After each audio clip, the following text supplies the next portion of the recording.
नमस्कार, मैं रागिनी। स्वागत है आपका। आप देख रहे हैं खबर। रीवा में 29 जून को होगा गूंज महोत्सव का आयोजन। तैयारियां हुई तेज। रीवा में 29 जून को गूंज महोत्सव आयोजित होने जा रहा है, जिसकी भव्य तैयारियां की जा रही हैं। रीवा शहर के कृष्णराज कपूर ऑडिटोरियम में यह आयोजन होगा, जिसमें दूर दराज से प्रतिभागी भाग लेने आ रहे हैं। गूंज महोत्सव में शास्त्रीय नृत्य की आकर्षक प्रस्तुतियां प्रस्तुत की जाएगी। आयोजन को लेकर रिहर्सल कराया जा रहा है। खबर आप तक ने रिहर्सल स्थल पर पहुंचकर आयोजकों से जानकारी साझा की है। आयोजक सीमा श्रीवास्तव एवं प्रतिभागियों ने क्या कुछ कहा है, सुनिए। नमस्कार, आप देख रहे हैं खबर आप तक और मैं हूं टीपी सिंह। आज हम बात कर रहे हैं गूंज महोत्सव की। रीवा में आयोजित होने जा रहा है गूंज महोत्सव। उसकी तैयारियों के लिए कई सारे यहाँ जो आयोजक गण यहाँ मौजूद हैं, हम उनसे बातचीत करेंगे और जानेंगे कि गूंज महोत्सव की तैयारी में क्या क्या रह गया है और क्या क्या अब तक पूरा हो चुका है। और इस संबंध में हमारे साथ चर्चा करने के लिए इस आयोजन की मुख्य कर्ता धर्ता जो है सीमा श्रीवास्तव हमारे साथ मौजूद है। मैम, आप सबको मेरा प्रणाम। जी, ये रीवा में गूंज महोत्सव आप आयोजित कर रही हैं। जी, क्या है इस आयोजन को आयोजित करने के पीछे मकसद क्या है? देखिए, ये हमारा चार वर्ष से तो चल ही रहा है ये कार्यक्रम और ये इसका 5वां साल है।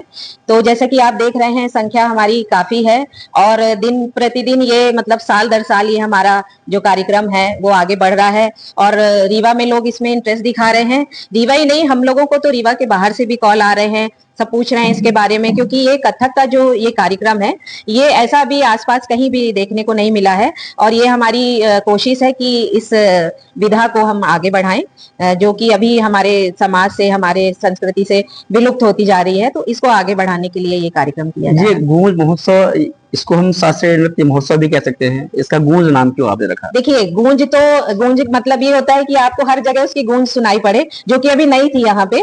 तो इस कारण हम लोगों ने, हम और बादल ने एक दिन ऐसे ही बैठे थे, 4 साल पहले की बात बता रहे हैं। तो इसका जब हम एक तरह से सोच रहे थे कि कुछ ऐसा करना, तो गूंज हमको इसलिए अच्छा लगा क्योंकि ये हर जगह गूंजे ये कार्यक्रम, और कथक के जो घुंघरू की बोल है तो एक तरह से उसको ही लेके हमने ये गूंज का नाम दिया था इसको, और सबने इसको बहुत सराहा है। और आप सब भी इसका प्रचार प्रसार करिए ताकि आगे हम इसको और ऊपर लेके जाएं।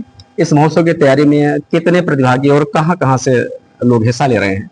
यहाँ पे तो देखिए, जिनको भी शौक है वो बच्चे भी, 5 साल से 65 साल की महिलाएं भी हमारे कार्यक्रम में, और हर उम्र के बच्चे भी हैं, जो बड़े भी हैं या बुजुर्ग भी हैं। तो वो इसको बहुत फील करके डांस करते हैं, क्योंकि उनको लगता है कहीं ना कहीं हम ईश्वर से कनेक्ट होते हैं। ये जो डांस की विधा है, एक तरह से पहले ये कथा होती थी, तो कथा कही जाती जैसे हमारे पुराणों में बताया गया है।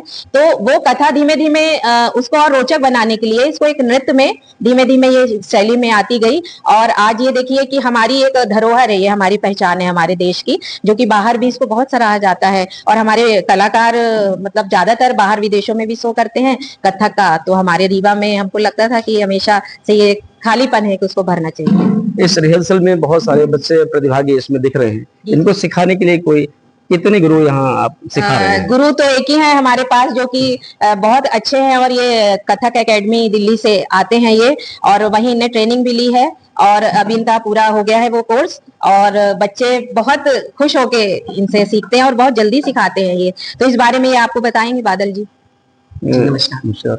ये शास्त्रीय नृत्य है और पाश्चात्य नृत्य, जबकि देखा जाए कि ये शास्त्रीय नृत्य में लोग उतना इंटरेस्ट नहीं लेते, पाश्चात्य नृत्य में ज्यादा। तो इस जो ये प्रतिस्पर्धा है, इसको आप किस तरह से देखते हैं? देखिए, जो हमारा शास्त्रीय नृत्य है और जो वेस्टर्न, दोनों की अलग अलग तरीके के डांस हैं। तो शास्त्रीय नृत्य का मेरा तो मेन यही मकसद था कि जो अपने मतलब शास्त्र से जो जुड़ा हुआ है, तो मेरी कोशिश यही थी कि मैं उसको अच्छे से सीखूं बाहर और उस विधा को अपने रीवा क्षेत्र पे लाऊं और यहाँ की जनरेशन, जो छोटे से बच्चे से लेके युवा तक, कलाकारों तक मैं इसको पहुंचाऊं।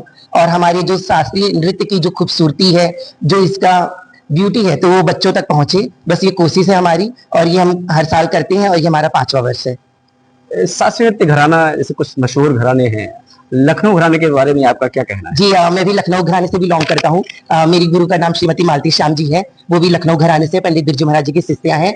तो लखनऊ घराने की खूबसूरती वही है कि उसकी ग्रेस, उसकी अदाएं, उसकी नजाकत, तो यही चीज जब मैंने अपने गुरुजी के अंदर देखी तो मुझे लगा कि हाँ मुझे भी यही सीखना है कि कैसे हमें नृत्य पे अपनी अदाएं दिखानी है, नजाकत दिखानी है, उसकी ग्रेस, उसकी ब्यूटी क्या है। तो बस फिर मैं भी लग गया और फिर गुरुजी से तालीम मैंने प्राप्त की, और जो मैंने अपने गुरु से तालीम प्राप्त की अब मैं यहाँ की जनरेशन को दे रहा हूँ, कि सिखा रहा हूँ कि वो सीखे। तो दिल्ली में आपकी अकेडमी है? मेरी अकेडमी तो नहीं है, बट मैं नेशनल इंस्टीट्यूट ऑफ कथक केंद्र से मैंने ट्रेनिंग ली है। अच्छा। गुरु मालती श्री मालती श्याम जी से।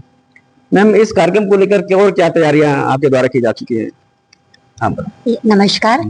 यहाँ पे 29 जून को प्रोग्राम होने वाला है, तो तैयारियां तो काफी महीनों से चल रही हैं।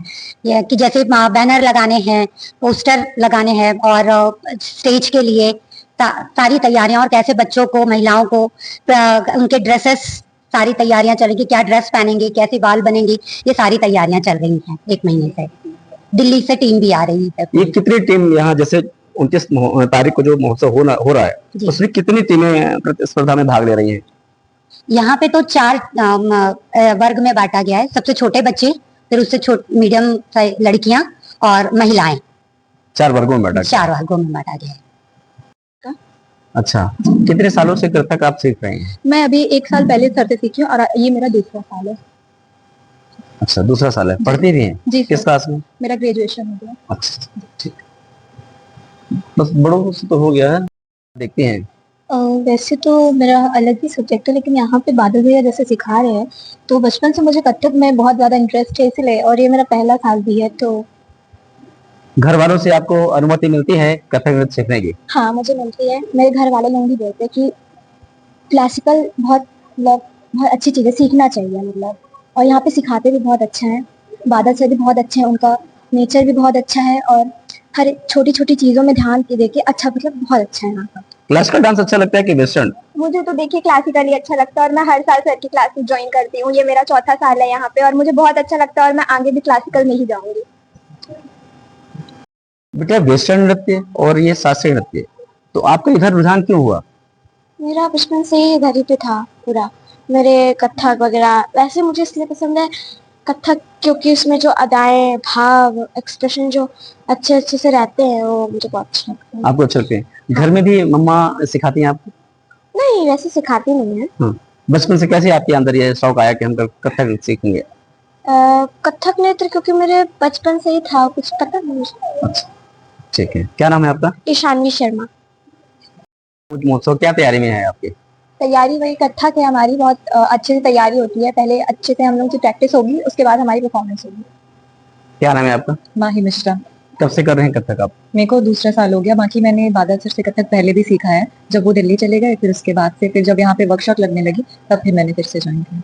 कथक ये शास्त्रीय नृत्य है, आपको क्यों अच्छा लगता है? इसके कथक की अलग ही अदाएं होती हैं। उसके अलावा क्लासिकल डांस में लचक और मुद्राएं, ये सब बचपन से मुझे बहुत प्रभावित, अपने तरफ अट्रैक्ट करती आई हैं, इसलिए क्लासिकल डांस मेरे लिए मस्ट है। मैं योगिता मिश्रा। आपको कथक नृत्य में अच्छा लगता है? जी। कब से सीख रही हैं? ये मेरा फर्स्ट ईयर है। फर्स्ट ईयर है। अच्छा, पढ़ती हैं किस क्लास में? 4th। अच्छा, ठीक। आपका क्या नाम है? संस्कृति त्रिपाठी। कथक नृत्य कौन सिखाता है आपको? बादल सर।